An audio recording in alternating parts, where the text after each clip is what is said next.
Welcome back to The Narrative. Joining me now is Colin Moses. He is the CEO of an organization known as Winwood Aid.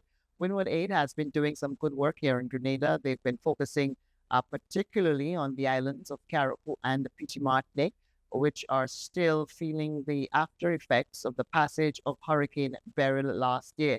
They are focusing on water, they're focusing on education, and they're also focusing on helping people to put their lives back together.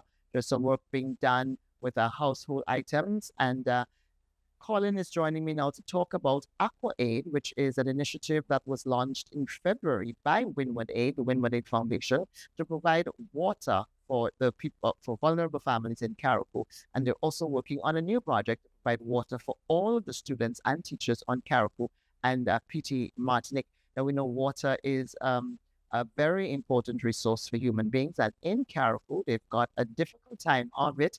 It's the dry season, and cisterns at people's homes in Carriacou have been having a bad time.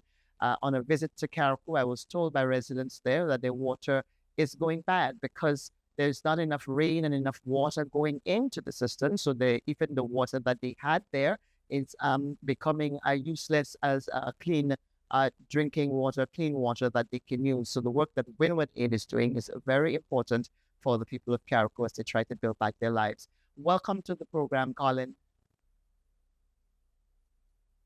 Sure, it's a pleasure. And it's good to have you on. Now, Winwood Aid, that name has been in the public space in Grenada for some time now. But for those who have not yet heard about Winwood Aid, tell me who and what is Winwood Aid? Okay, so Winwood Aid is an organization that was started by myself and my friend Marvin Fraser. In the aftermath of Hurricane Beryl, we saw what was going on, and myself being a kayak on both sides of my family, and Marvin being from Grenada himself, we decided we decided to raise some money and see what we could do to help.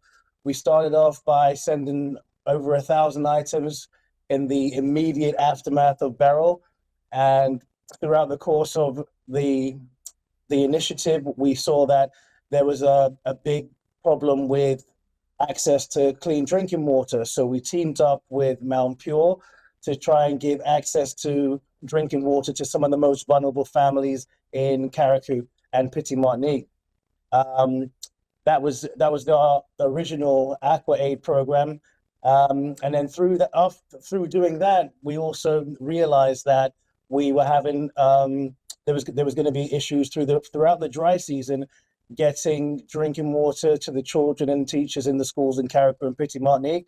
So we got together with Mount Pure once again and have decided and arranged to have 2 bottles of water for every child in Carriacou and Petite Martinique for the rest of the school year.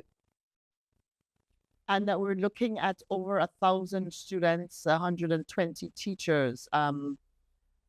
How will it work though? You're shipping the water to Carriacou and the schools will be responsible for distributing it. Tell me about the logistics of Project Edu. So the logistics are it's tough because typically when you're doing a project like this, there isn't the amount of bringing water from one island to another island, then to another island again. So the logistics are tough, but what we're doing is every week we are having the water shipped from Grenada to Carriacou and Petite Martinique. We're storing it. We have a storage facility in Carriacou, and then each school can come get their water to distribute to the children every day. And with Project Edu Aid, Aqua Aid, sorry, that is in full swing. I know that was launched around mid-February, and you've got, do you know how many families now are benefiting from this? Is it 5 gallons per family every week or every 2 weeks to Carriacou? How many people are benefiting? Yeah. And how is that going? Yeah, it's $5 every 2 weeks. We are still rolling it out, working out the kinks. Roughly 200 families at the moment, but yeah, we anticipated it wasn't gonna be smooth sailing from the get-go, and there were gonna be logistical issues, and There have been, but as the issues arise, we figure out a way to overcome them and make sure that everybody gets the clean drinking water that they need. Any plans to expand the program? Is there a phase two of both Aqua Aid and Edu Aid? Are you going to continue? Because school is going to go on vacation soon in the case of Edu Aid, for the spring. Spring break is coming up, and then they go back to Right. school because the dry season goes on up until later this year. So is there a plan to continue that and also to expand on Aqua Aid by increasing it to more than So 200 well with both initiatives, we are sorry, we are in development with well, we've got plans to continue to give or to facilitate drinking water to the people of Carriacou and Petite Martinique. Um, we haven't worked out the logistics and the kinks yet, so I don't want to go into too much details of how with what we've got planned until we have that. Um, till we have the plans locked and loaded and ready to go. But yeah, we plan on continuing this initiative and trying to get as much clean drinking water to as many people as we can in Carriacou and Petite Martinique. How supportive has the government been of this initiative? The government has been very supportive so far. We couldn't have done what we've been able to do without the support of the government. So they've helped us logistically. They've helped us as far as making sure that we can get the containers from Grenada to Carriacou. Yeah, they've absolutely been a big help. So we're very grateful to them, and we're grateful to everybody that has volunteered and helped us out and making sure that we can get this program as efficient as possible. Now, as far as you know, how bad is the water situation for the people of Carriacou? I mean, I recall in February, we were going past a village and a child saw us with water, and it was as if she had seen Christmas. She's like, "Oh my God, water!" And so we gave her all the Yeah. water that we had there, a house in a home, someone's home in Carriacou, and it seemed like water is just like gold for people of Carriacou. Do you have a sense of? I know Nawasa has been having trouble up there as well. Um, have you been able to find out just what an assessment of what the water situation is in Carriacou? So I'm not privy to the actual problems of why the water shortage is what it is in Carriacou, but it's just something that we realized as we were doing the help, as we were helping out post Hurricane Beryl, noticing that people didn't have access to drinking water, which is why our initial water project was to ship over 200,000 bottles of water from the Dominican Republic just to ease just to ease the problems right in the aftermath of Hurricane Beryl. And it was after doing that we realized how big of a problem it really is. And Carriacou has always had, well, not always, but for most recent past, it's had issues with the dry season. Dry season is getting longer, and because there's no sustainable water source really in Carriacou, it's been pretty much people fending for themselves, getting water from the cisterns and that type of thing. So we realized that it's the dry seasons are getting longer. It's becoming more and more of an issue. So yeah, we wanted to get out there. We wanted to help as much as we can. Now, why it's such a problem now? I don't know. It could be climate change. It could be any number of things. But our thing isn't really why the problem is what it is, because the problem's there. So we're just going to do what we can to alleviate it in the best way that we can. And you also have also done provided other support besides the 200,000 bottles of water that you brought in from the Dominican Republic immediately after the hurricane, and what you're doing now with Aqua Aid for families and Edu Aid for the schools. You've also done other things. You've given people appliances because people lost their homes, lost the things in their homes, and you're also helping with appliances. And tell me about some of the other areas where Winwood Aid has been helping and probably intends to help going forward. Yeah, so like in the immediate aftermath, we helped out with generators, we helped out with chainsaws, we helped out with food, we helped out with clothing, books, all that stuff. And once the immediate needs were taken care of, it became more about restoration. It became more about recovery, rebuilding. So yeah, like you said, we've teamed up with certain partners that with the government that have built houses and they need furnishing. So we've sent over, I don't know the number, but we bought a lot of appliances and a lot of furniture for some of the houses that have been built already. Our next project is going to be getting lumber and helping people to rebuild roofs, helping people to rebuild their homes. Yeah, there's a lot of things in the pipeline that we're working on. Yeah, definitely the water thing we thought was probably going to be the most important thing, just because it's such an essential part of daily life. But once we've got that going, there's a lot more projects that we're going to be working on, including helping with the rebuilding of homes and that type of thing. One of the problems that's been identified on Carriacou, because the recovery effort appears to be a bit slow. And in speaking to people on Carriacou, one of the things I was told is that they're having trouble getting builders, getting contractors to do the work.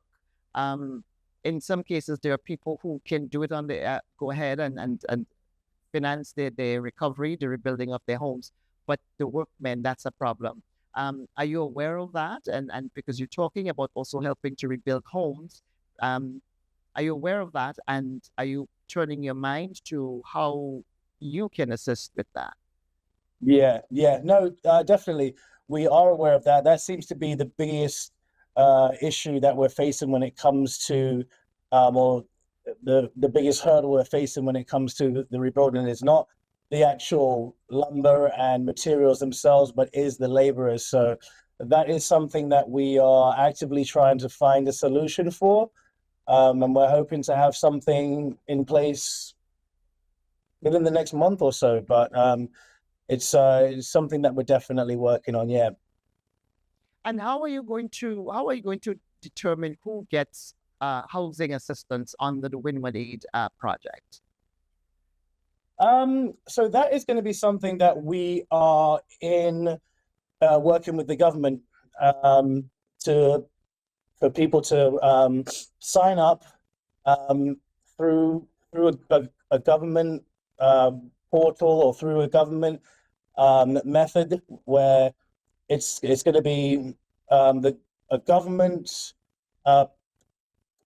plan and they are going to kind of determine who gets what.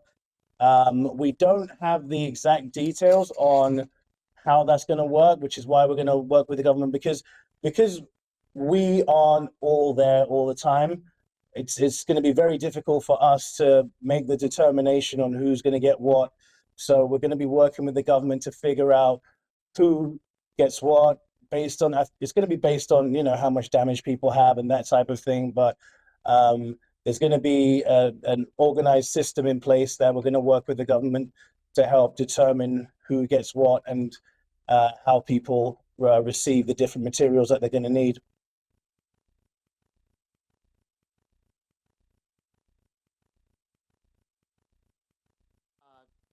Carriacou and Petite Martinique, you've also done anything in St. Patrick and St. Andrew, those areas which were also badly affected by the passage of Hurricane Beryl last year? Or is your focus? Say that one more time, I didn't hear you. Is your focus just Carriacou and Petite Martinique, because you also had a lot of extensive damage in St. Patrick and St. Andrew on the mainland?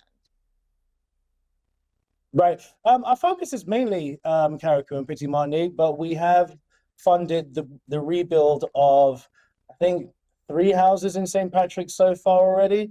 So we're just trying to stretch our ability to help as far as we can to as many people that are in need as we can. And your focus, you've got to focus as well on the big issue, which is the climate crisis. You're paying attention to that and intend to launch programs that are useful in that regard, are you? Eventually, yes. Eventually, yes. Because one of the things that has brought attention to us was we speaking to the people in Carriacou. A lot of people mentioned that they didn't have much notice when the when Beryl was coming. You know, we've heard from multiple people that they only had about a day's notice. So we would like to be able to, get a system in place where we can make sure that people have more notice when it comes to these type of disasters, so they can have time to plan and prepare themselves and make sure they're as prepared as they can be, because we believe that these things are going to be unfortunately happening more and more often with the way the climate crisis is going. And with one of the things that I wondered about, though, when on Carriacou, there's mounds and mounds, mountains really, of debris from the hurricane, that they still are yet to get control of, to deal with. It's still there in a playing field. But you are bringing in thousands of plastic bottles into Carriacou for the Aid program, which, the water is absolutely critical for the people of Carriacou. But then there's an issue of plastic bottles to be dealt with after that. Is there any consideration being given to probably do an environmental awareness program with that, maybe where you put bins in the schools and you label it and encourage children to put their plastic bottles after they've used it in those bins and figure out some way of getting it into some sort of recycling program or anything like that? Yeah, to be honest with you, the recycling the recycling component of what we're doing is very important to us. But what so we're going to be encouraging the recycling, and we're encouraging the kids to recycle, encouraging the schools to recycle. But the most important thing was making sure they got the water. Once that's taken care of, yes, absolutely, because we don't want to contribute to the climate crisis that is causing the disasters to happen more and more often. So absolutely, we're going to be having a recycling program in the schools to make sure that as many of the bottles as we can are being recycled. With the Aqua Aid program, we're reusing the bottles every time, so there is no waste there, because once people are finished with their bottles, they return them to us, we refill them, and then we give them back. So we are definitely taking into account, our footprint. But the most important thing is to make sure that people get the water that they need, and yes, the recycling is definitely something we've spoken about, and we are looking to make sure that is a key component in what we're doing. Do you intend to work with other islands in the Caribbean? Do you plan to expand further out in the Eastern Caribbean? To be honest with you, we named ourselves Winwood Aid because we plan to expand across all the Winwood Islands. But as of right now, we're focused here. We're focused in Carriacou. We're focused in Martinique. We're focused on Grenada, and we'll see what comes after that. If you were to give a message of what the philosophy of Winwood Aid is, what would you say that is? I'd say the philosophy of Winwood Aid is just to we are there to help in times of crisis. We're there. We want to be there for recovery after disasters. We want to be there to help boost the local economy, and help Grenada and the local businesses and the local people in any way that we can. All right, Colin, I want to thank you so much for joining me on The Narrative to speak about the work of Winwood Aid, and I wish you all the best of luck in your endeavors. Absolutely. Thanks so much for having me. It's been great. Thank you so much. All right, thank you.